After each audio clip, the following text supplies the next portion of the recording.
Nous allons vous présenter une vidéo sur le dialogue direct FPI-gouvernement. L'élément a été réalisé le 4 février 2013 à la primature.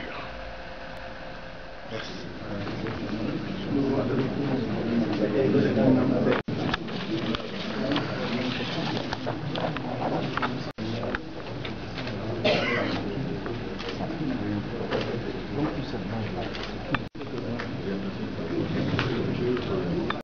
Je suis le recours. Je ne peux pas intervenir. Je voulais quand même que tu non, si.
Je voulais saluer notamment ceux qui n'ont pas apporté la dernière fois, surtout mesdames les présidentes du FPI, des organisations.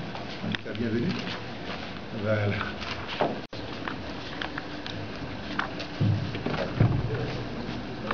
Poser les bases de nos discussions dans le cadre du dialogue direct amorcé entre le gouvernement et le Front populaire ivoirien.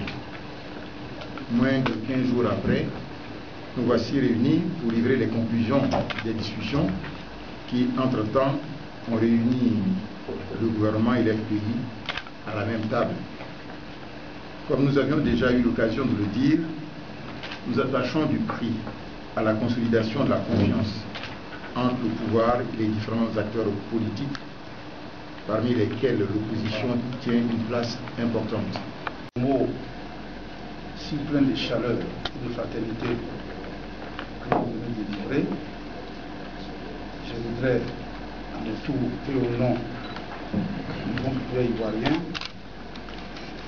vous réitérer vous-même et ainsi qu'à tous vos collaborateurs nos remerciements les plus sincères. Remerciements pour votre disponibilité. Vous l'avez prouvé il n'y a pas encore 2 jours, puisque la réunion de ce jour se tenir le vendredi dernier. J'ai dû me permettre de vous appeler comme ça, au pied levé, et vous demander de reporter ça à ce jour.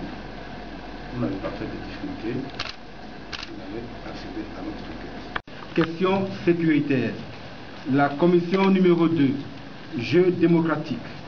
La commission numéro 3, état de droit et fonctionnement des institutions. La commission numéro 4, réconciliation nationale. Ces différentes commissions se sont réunies le vendredi 25 et le lundi 28 janvier 2013. Des rapports de synthèse de leurs échanges présentés lors de la plénière qui s'est tenue le mardi 29 janvier 2013 à la salle de conférence du 20e étage de l'immeuble Siam au Plateau. Il faut retenir ce qui suit. Les échanges se sont déroulés dans un esprit fraternel, de fraternelle convivialité, favorisé par l'engagement sincère des deux parties à œuvrer à la normalisation de la vie politique et sociale après une crise sans précédent. Nous avons été engagés il y a de cela un peu plus de 10 jours. Nous avons convenu de mettre en place des commissions de travail, précisément 4 sous-groupes de travail, un sous-groupe sur les questions de sécurité, un second sous-groupe sur les questions du jeu démocratique, un troisième sous-groupe sur les questions de l'état de droit et du fonctionnement de la justice, et enfin un dernier groupe sur la question de la consultation nationale. La question qui préoccupe tout le monde, est-ce que le pays va participer aux jeux politiques? Nous avons dit oui, le pays est disposé à participer aux jeux politiques à condition que ce que nous considérons comme nos préoccupations majeures est des solutions.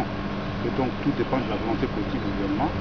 Si des solutions idoines sont apportées à nos préoccupations, qui sont pour nous la nécessité de prendre une loi d'amnistie pour que tous ceux de nos compatriotes qui sont en prison puissent retrouver leur liberté et que tous ceux de nos compatriotes qui vivent en exil puissent rentrer, parce que c'est parmi cette population de réfugiés, de ceux qui sont en prison là, qu'il y a nos candidats.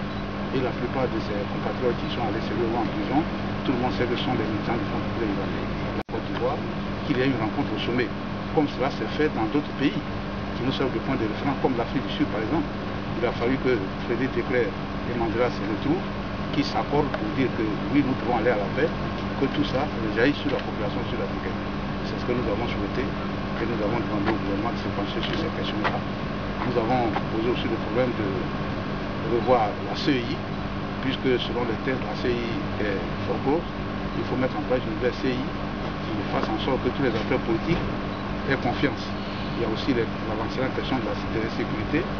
Nous avons souhaité que, vraiment à ce niveau-là, des mesures idoines soient prises pour que tous les acteurs politiques que nous sommes, nous puissions nous rendre dans nos différentes circonscriptions, vraiment l'esprit dégagé, sans la crainte de se faire agresser par une quelconque grille que ce soit.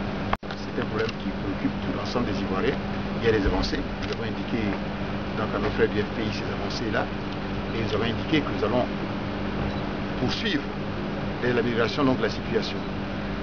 Alors, je crois que ce qu'il faudrait retenir fondamentalement, c'est la volonté réciproque d'avancer sur les dossiers. Et nous sommes dit d'ailleurs que si nous n'arrivons pas, disons qu'un accord pour ces élections-là, je crois que c'est fondamental de le souligner, les élections qui viennent, c'est-à-dire les élections régionales et les élections non municipales, cela ne veut pas dire qu'on arrête les discussions.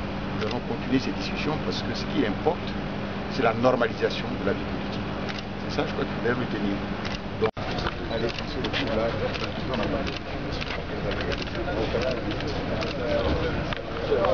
en fait, dans les discussions, on ne peut pas dire qu'on est satisfait. On ne peut pas non plus dire qu'on n'est pas satisfait. Ce qu'il faut souligner, c'est que le gouvernement, à travers le Premier ministre surtout, manifeste quand même une disponibilité. Je crois qu'il faut relever et souligner. Et nous soulignons cela. Mais on sent que pour eux, il faut absolument que nous rentrions dans un jeu politique que nous estimons boiteux. Parce que les règles du jeu ne sont pas définies de manière rigoureuse. Donc ils insistent là-dessus et nous disons qu'on est d'accord, mais il faut qu'on s'entende sur l'essentiel. Nous avons par exemple proposé la prise d'une loi d'amnistie pour recréer la confiance entre les Ivoiriens après cette terrible crise. Nous avons dit aussi pourquoi pas le président Alassane Ouattara ne prendrait pas sur lui d'aller rencontrer son frère Gbagbo à La Haye là-bas pour que les deux échangent franchement sur la situation de la Côte d'Ivoire. Merci beaucoup. Ça pourrait être un acte politique fort. Merci.